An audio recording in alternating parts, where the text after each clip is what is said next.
After مارکہ حق، یہ میں آپ کو بتا رہا ہوں، ایک نیا پاکستان جنم لے چکا ہے۔ اس پاکستان کو آپ اندر دیکھیں گے تو وہ ماشاءاللہ مشکلات کے باوجود ترقی کی منزلیں طے کر رہا ہے، مشکلات پہ قابو پا رہا ہے، معاشی طور پہ آگے بڑھ رہا ہے۔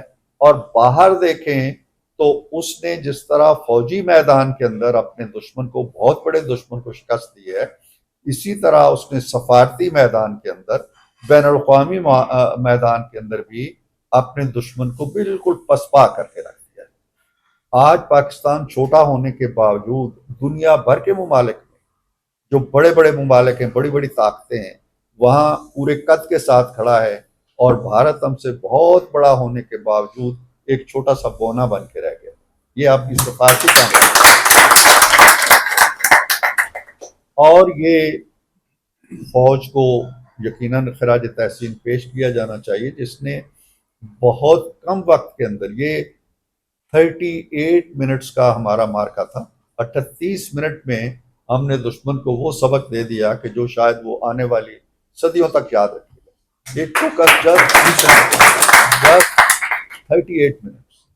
ایک فنکشن تھا جو فیلڈ مارشل صاحب کو فیلڈ مارشل کا اعزاز دیا جا رہا تھا، تو میں بھی اس فنکشن میں تھا، اور بعد میں فنکشن میں ایک کونے میں گپ شپ کے لیے فیلڈ مارشل بھی کھڑے تھے، ایئر فورس کے چیف میرے بڑے اچھے دوست ہیں سدھو صاحب، وہ بھی کھڑے تھے، اور ہم آپس میں بات کر رہے تھے، تو ایک لفظ جو انہوں نے استعمال کیا اور جس سے میرا دل بہت خوش ہو گیا، فیلڈ مارشل صاحب نے، ان کی جو اور گفتگو ہمارے درمیان ہو رہی تھی اس کو میں ایک طرف چھوڑ دیتا ہوں، لیکن فیلڈ مارشل صاحب کے چہرے کا جو رنگ میں نے دیکھا، اور انہوں نے مجھے ایک جملہ کہا، کہنے لگے سر ہم نے 38 منٹ میں ان کا برکس نکال دیا۔ برکس کا لفظ انہوں نے استعمال کیا، اور یہ اللہ کا کرم بھی تھا، یقیناً اللہ کا فیضان ہے، ہمارا عقیدہ ہے، اس کے بغیر کچھ نہیں ہو سکتا، لیکن ہماری فوج کا جذبہ ایمانی بھی ہے، جس قوت کے ساتھ اور جس سکل کے ساتھ، چائنا کی اگر طیارے تھے یا ٹیکنالوجی تھی، وہ خود کہتے ہیں جی کہ ہم نے تو بہت تھوڑے عرصے میں پاکستان کو ٹریننگ دی تھی، لیکن انہوں نے ہم سے کہیں بہتر طریقے سے اس کو استعمال کیا۔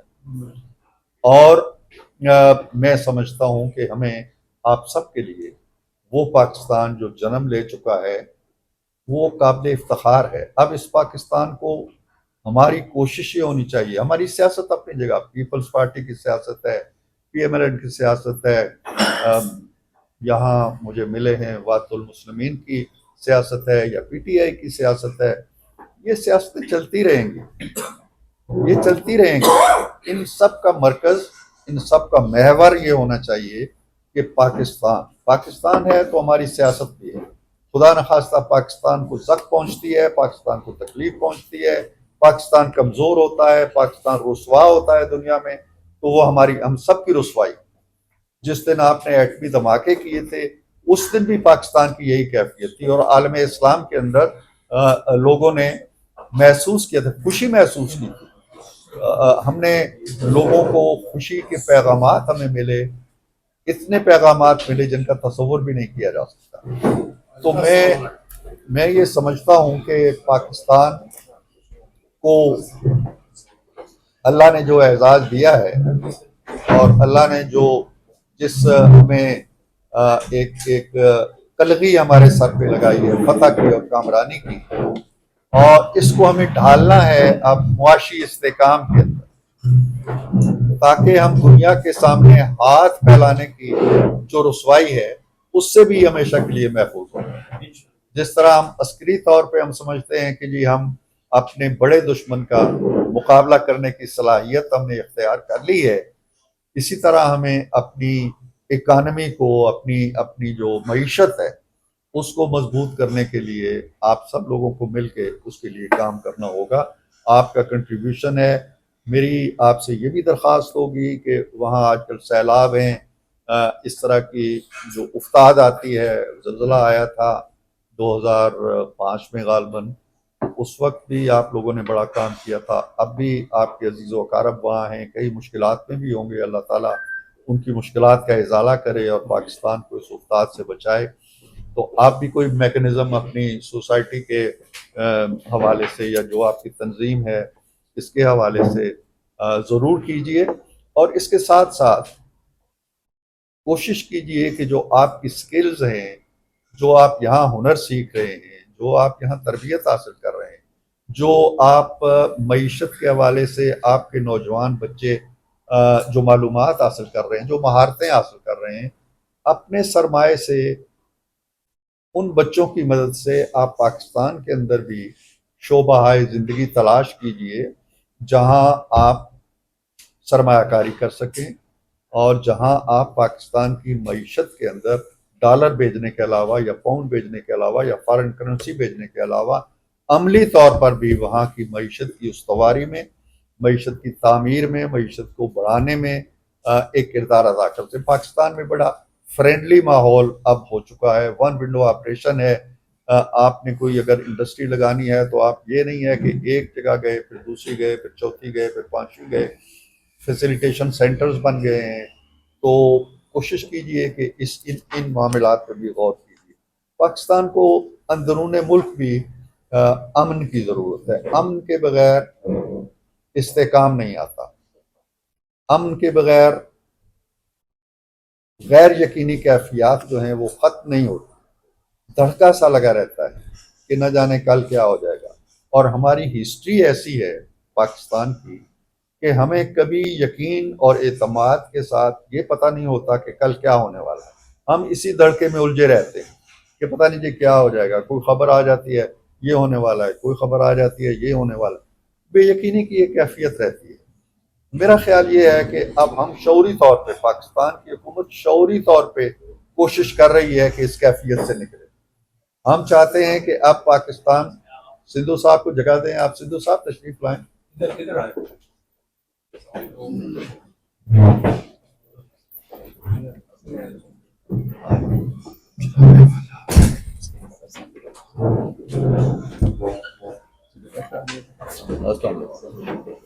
السلام علیکم۔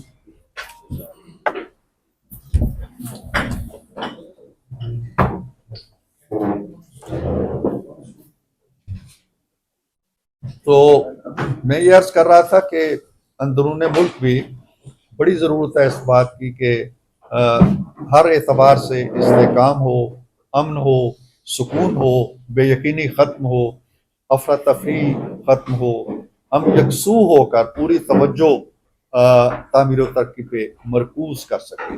یہ اس چیز کی بڑی ضرورت ہے۔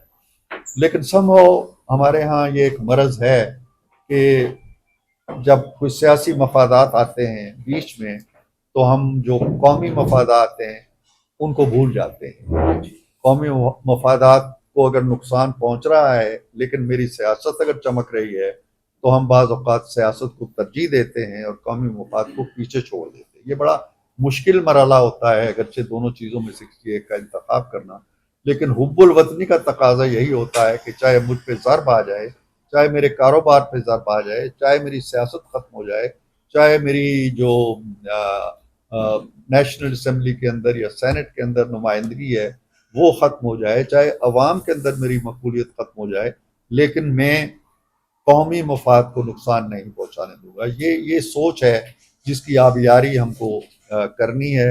اور آپ لوگوں کو بھی یہاں اچھا لگا مجھے کہ آپ نے اکراس دا پارٹی لائن یہ اجتماع کیا اور کوئی تخصیص نہیں کی، اس لیے کہ ہماری جو رشتہ ہے، ہمارا جو پاکستان کے ساتھ رشتہ ہے وہ ایسا ہے جیسے خون کا رشتہ ہوتا ہے۔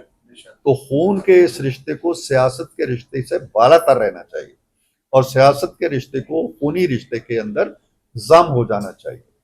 تو میں یہ عرض کر رہا ہوں کہ ہم نے بڑی کوشش کی، حکومتی سطح پہ بھی کوشش کی اور اب بھی کر رہے ہیں کہ کوئی کسی طرح کا اگر اختلاف ہے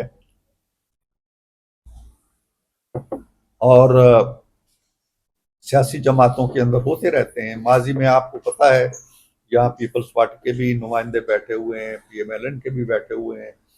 آپ کو معلوم ہونا چاہیے کہ بہت سو کو یاد ہوگا کہ ہمارے درمیان بڑی تلخی ہوا کرتی، ہمارے ہاں بھی بڑی جس طرح کہتے ہیں رائیولری جسے کہتے ہیں، شدید قسم کی رائیولری رہی ہے۔ ہم ایک دوسرے کے خلاف صرف الیکشن نہیں لڑتے تھے، ہم ایک دوسرے کے خلاف تقریریں کرتے تھے، بولتے تھے، شدت کے ساتھ جذبات تھے، ایک دوسرے کے ساتھ ملتے نہیں تھے، ایک دوسرے کی شادیوں میں نہیں جاتے تھے، ایک دوسرے کے جنازے نہیں پڑھتے تھے. لیکن پھر رفتہ رفتہ ہماری لیڈرشپ نے سیکھا. محترمہ بے نظیر بھٹو شہید نے سیکھا، میاں محمد نواز شریف نے سیکھا. اور مجھے وہ دن یاد ہے جب محترمہ اپنے خامن آصف زرداری کو لے کے میاں صاحب سے ملنے جدہ پہنچی، سرور پیلس پہنچی، پہل کی انہوں نے، وہاں پہ بیٹھے، وہاں پہ کھانا کھایا. اس کے بعد پھر مذاکرات کے لیے کمیٹیاں بنی، پھر میثاق جمہوریت ہوا، اور پھر ہم نے آئین میں 13ویں ترمیم کی، آئین میں 14ویں ترمیم کی. یہ وہ واقعات ہیں. 13ویں ترمیم کو اگر آپ دیکھیں جس کے تحت ہم نے 58(2)B کا اختیار جو ہے وہ صدر سے لے لیا تھا، تو اس ترمیم میں دونوں نے، محترمہ نے بھی اور میاں صاحب نے بھی، میاں صاحب وزیر اعظم تھے اس وقت، اس ترمیم کے لیے مل کے کام کیا. اور یہ بڑا یونیک ایک موقع تھا ہماری ہسٹری کا کہ ایک ترمیم ہوتی ہے، اس کے خلاف پورے ہاؤس سے کوئی ایک بھی ووٹ نہیں آتا، کنسنسس سے ہوتی ہے. اور جب وزیر اعظم اس ترمیم کی حمایت میں تقریر کرتا ہے تو لیڈر آف دی اپوزیشن بھی کھڑی ہو کے اس ترمیم کی حمایت میں وہ تقریر کرتی. یہ سیاست تھی جو ہم نے پھر اپنے تجربات سے سیکھی. افسوس کا مقام ہے کہ وہ سیاست جو بلوغت کے مرحلے میں داخل ہو گئی تھی، بالغ ہو گئی تھی، اور اس کے اندر ایک ٹھوس سوچ آ گئی تھی، اس کے اندر حب الوطنی کو، آئین کے احترام کو سیاسی مفادات سے بالاتر کر دیا گیا تھا. وہ فضا بوجود ختم ہو گئی. میں اب اس کہانی کو بیان نہیں کرنا چاہتا، اس ریستوران کا نام بھی کہانی ہے، تو اس کے احترام میں وہ اس کہانی کی طرف نہیں جانا چاہتا. مذاکرات کے لیے ایک کمیٹی بنی. ہمارے دوست پی ٹی آئی کے لوگ اسپیکر صاحب کے پاس گئے کہ جی ہم بات چیت کرنا چاہتے ہیں. اسپیکر صاحب نے کہا بڑی خوشی کی بات ہے، ضرور کریں. اسپیکر صاحب نے رابطہ کیا وزیر اعظم سے. وزیر اعظم نے کہا جی کہ بڑی ہم تو مسلسل کہہ رہے ہیں. لہٰذا وزیر اعظم نے بھی کمیٹی بنا دی، میں بھی اس کمیٹی کا ممبر تھا، پی ٹی آئی کی بھی کمیٹی بن گئی. ہمارے مذاکرات شروع ہو گئے اور بڑی عمدگی کے ساتھ چلتے بھی رہے. اور ان کے جو مطالبات تھے ان پہ آپ یقین جانیے کہ ہم نے، یعنی مسلم لیگ نون نے اور پیپلز پارٹی نے، دونوں نے مل کے کوئی کم از کم 4 میٹنگز کی، اور بڑی لمبی لمبی میٹنگز کی. وزارت قانون کو بھی بٹھایا اور لوگوں کو، اور ہم نے یہ سوچا کہ ان کے ان مطالبات کے جواب میں ہم کیا دے سکتے ہیں، کون کون سی باتیں مان سکتے ہیں. اور وہ بڑی اچھی ایک دستاویز ہم نے تیار کی، اس کی نوک پلک ٹھیک کی، اور طے کیا کہ جی کل جب میٹنگ ہوگی تو ہم یہ مسودہ ان کو پیش کر دیں گے. اگر وہ بہت خوش نہیں ہوں گے تو کم از کم ناراض نہیں ہوں گے. یہ سارا کام ہو گیا. کل میٹنگ ہونی تھی. ہمیں دن کو اس وقت ایک دن پہلے پتہ چلا کہ جی مذاکرات ختم ہو گئے. میں اسپوکس پرسن تھا اپنی کمیٹی کا. میں نے پی ٹی آئی کے لوگوں سے رابطہ کیا. میں نے کہا یار کیا ہوا، کیوں ختم کر دیا؟ ہم نے تو آپ کو کل جواب دینا ہے جو باتیں آپ نے ہم سے مانگی ہیں. آپ یقین جانیے کہ وہ کہنے لگے جی ہمیں بھی نہیں پتا کہ کیوں ختم ہو گئی. پھر جب میں نے ٹی وی دیکھا تو پتہ چلا کہ جی جو چیئرمین ہے قائم مقام علی گوہر صاحب، وہ خان صاحب سے ملنے گئے، اور جب خان صاحب سے مل کے باہر آئے تو انہوں نے کہا جی کہ نو مور ٹاکس، ہم نے ختم کر دیا. اینی ہو، ہم اب بھی چاہتے ہیں، اس وقت بھی چاہتے ہیں کہ ہم مل بیٹھیں. سیاست کے اندر آپ یاد رکھیں، سیاسی تاریخ کو اگر آپ دیکھیں تو مسائل کی گرہیں جو کھلتی ہیں نا وہ مذاکرات سے کھلتی. چاہے خاندانوں کے درمیان جھگڑا ہو، افراد کے درمیان جھگڑا ہو، وہ مل بیٹھ کے، کوئی بڑے جرگہ سسٹم ہوتا تھا، چوپالوں میں ہم لوگ بیٹھتے تھے، پنچایتیں ہوتی تھی، وہ کیا کرتے تھے؟ وہ یہی کرتے تھے کہ وہ گرہیں کھول دیتے تھے اور معاملات سلجھ جاتے. اس کے سوا کوئی حل نہیں ہے. اب اگر یہ کہنا کہ جی ہم تو صرف فوج سے بات کریں گے، فوج کہتی ہے جی کہ ہم بات نہیں کریں گے، تو بات رک جاتی ہے نا. آپ اپنے قبیلے سے بات کریں گے. ہم آپ کا قبیلہ ہے، ہم آپ کو دے بھی سکتے ہیں، آپ کو راضی بھی کر سکتے ہیں. میں آپ کو اب کیا بتاؤں، میں نے جانا ہے ایک جگہ اور 15-20 منٹ رہ گئے ہیں اس میں، کہ ایک ایسا موقع بھی آیا تھا جب 2022 میں حکومت بن گئی پی ڈی ایم کی، غالباً اپریل میں، تو میاں محمد نواز شریف نے کہا کہ یار یہ ٹھیک ہے، حکومت تو آپ نے بنا لی ہے، لیکن کوشش کریں کہ اس کو زیادہ لمبے عرصے کے لیے نہ چلائیں اور الیکشن میں چلے جائیں۔ وزیر اعظم صاحب نے ڈسکس کیا اپنے کولیگز کے ساتھ، تو یہ طے ہوا جی کہ ٹھیک ہے ہم الیکشن میں چلے جاتے ہیں۔ انہوں نے پی ٹی آئی کے لوگوں کو بلایا جو لیڈرز تھے، اور انہوں نے کہا جی کہ ہم الیکشن کے لیے تیار ہیں، اور خان صاحب اس وقت پشاور میں تھے، یہ مئی 2022 کا ذکر ہے۔ انہوں نے 25 مئی کو ایک دھرنا دینے کے لیے یا ایک لانگ مارچ لے کے آنا تھا اسلام آباد۔ تو ہم نے کہا جی کہ ان کو یہ پیغام دے دیں کہ جی ہم الیکشن کے لیے تیار ہیں، جون میں الیکشن ہو جائیں گے بجٹ پیش کرتے ہی، اور کہانی ختم ہو جائے گی، آپ کا مطالبہ بھی پورا، ہم بھی خوش، جو رزلٹ ہوگا مان لیں گے۔ وہ لوگ اتنے خوش ہوئے پی ٹی آئی کے، انہوں نے کہا جی کہ یہ جو کچھ ہم سن رہے ہیں یہ درست ہے۔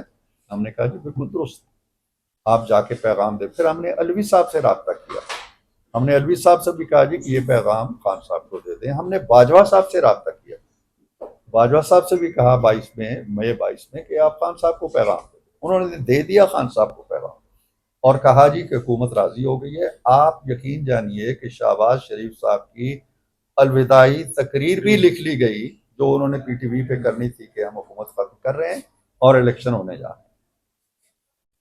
جب وہ وہاں گئے ہیں خان صاحب سے، تو خان صاحب نہیں مانے، انہوں نے کہا جی کہ میں ہارا ہوں 25 کو، میں وہاں پہ دھرنا بھی دوں گا اور لانگ مارچ بھی کروں گا، وہاں پہ حکومت اعلان کرے تاکہ میں یہ باور کرا سکوں قوم کو کہ یہ میں نے الیکشن آپ سے حاصل کی، میں نے آپ کی شارک دبوچ کے آپ کو الیکشن پہ مجبور کیا۔ جب یہ بات پہنچی تو میاں صاحب نے کہا اب آپ نے الیکشن بھی نہیں کرانے، آپ جائیں آگے تک جہاں تک جا سکتے ہیں۔ تو بڑے مواقع آئے جہاں معاملات سلجھ سکتے تھے، نہیں سلجھے۔ اب بھی ہم کوشش کر رہے ہیں کہ معاملات سلجھیں، لڑائی نہ ہو۔ لڑائی جب ہوتی ہے سیاسی جماعتوں میں تو سب سے پہلا نشانہ جو بنتا ہے وہ آئین بنتا ہے، اور جب آئین نکل جاتا ہے تو آپ نے دیکھا ہے کہ 12 سال ایوب خان کو مل گئے، تو پھر یکشا خان آ گئے، تو پھر 11-12 سال ضیاء الحق صاحب لے گئے، 9 سال مشرف صاحب لے گئے۔ قوم کو کیا ملا؟ آئین معطل رہے، حقوق معطل رہے، ہماری عالمی سطح پہ رسوائیاں ہوئیں۔ یہ ہے وہ چیزیں جو ہمیں سوچنی چاہیے۔ میں ابھی سینٹ میں آیا ہوا ہوں، مجھے 4-4.5 سال ہوئے ہیں۔ جب میں آیا ہوں تو ہم اپوزیشن کے بینچوں پہ بیٹھے ہوئے تھے، خان صاحب کی حکومت تھی۔ اب ہم حکومت کے بینچوں پہ بیٹھے ہوئے ہیں، ان کی جو جماعت ہے وہ اپوزیشن پہ بیٹھی ہے، کل پھر کچھ اور ہو سکتا ہے۔ جمہوریت میں تو یہ ہوتا رہتا ہے نا۔ تو ہم صدق کے دل سے اب بھی چاہتے ہیں کہ معاملات سلجھیں، ہم کسی کے لیے کوئی مشکلات بھی نہیں پیدا کرنا چاہتے، ہمارے لیے بڑی مشکلات پیدا ہوتی رہی، ہم نے انہیں بلا دیا۔ جب مجھے انہوں نے 2019 میں گرفتار کیا، رات کو آدھی رات کو اٹھا لیا گھر سے، اور اگلے دن میاں صاحب نے میری عمر بھی بتا دی ہے جو میں عام طور پہ نہیں بتایا کرتا، سوری لیکن اس وقت بھی 19 میں کتنی، اس میں سے کچھ سال کم کر لیں، 5 سال کم کر لیں، تو 78 اس وقت میری ایج تھی جب انہوں نے مجھے گھر سے اٹھایا آدھی رات کو۔ میں نے رات کے کپڑے پہنے ہوئے تھے، میرے پاؤں میں رف چپل تھے، میں کچھ لکھ رہا تھا، میرے ہاتھ میں قلم تھا۔ تو میں باہر گیا جب، تو میری پوری گلی سرخ سبز بتیوں والے ڈالوں سے بھری پڑی تھی، پولیس کھڑی ہے، سفید کپڑوں والے کھڑے ہیں۔ میں نے پوچھا کیا ہوا ہے، کوئی ٹیررسٹ ادھر آ گیا ہے یا کیا ہوا ہے؟ انہوں نے کہا جی آپ چلیں۔ تو میں حیران ہوا، میں نے کہا کہاں چلیں؟ کوئی وارنٹ، کوئی کیا کیا ہے میں نے، کوئی ایف آئی آر؟ کہ جی ہمیں نہیں پتا بتا چلے۔ تو میں نے کہا اوکے میں چلتا ہوں، میں ڈائبیٹک ہوں، مجھے دوائیاں لینے دیں، مجھے دیکھیں میرے پاؤں میں باتھ روم چپلز ہیں، مجھے کپڑے بدلنے دیں۔ میں نے کہا نہیں چلے۔ تو وہ اسی حالت میں مجھے اٹھا کے لے گئے۔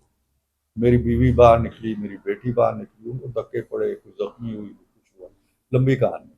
اگلے دن مجھے ہتھکڑی لگائی، اور ہتھکڑی لگا کے وہ ایک سو کارڈ کورٹ میں پیش کیا۔ انہوں نے کہا جی جیل بھیج دو، جیل بھیج دیا۔ خیر، میں نے ابھی بھی ایوان کے اندر کھڑے ہو کے کہا کہ میرے ساتھ یہ سلوک ہوا ہے، لیکن میں نہیں چاہتا ہوں کہ ہمارے دور میں کسی اور کے ساتھ ایسا ہو۔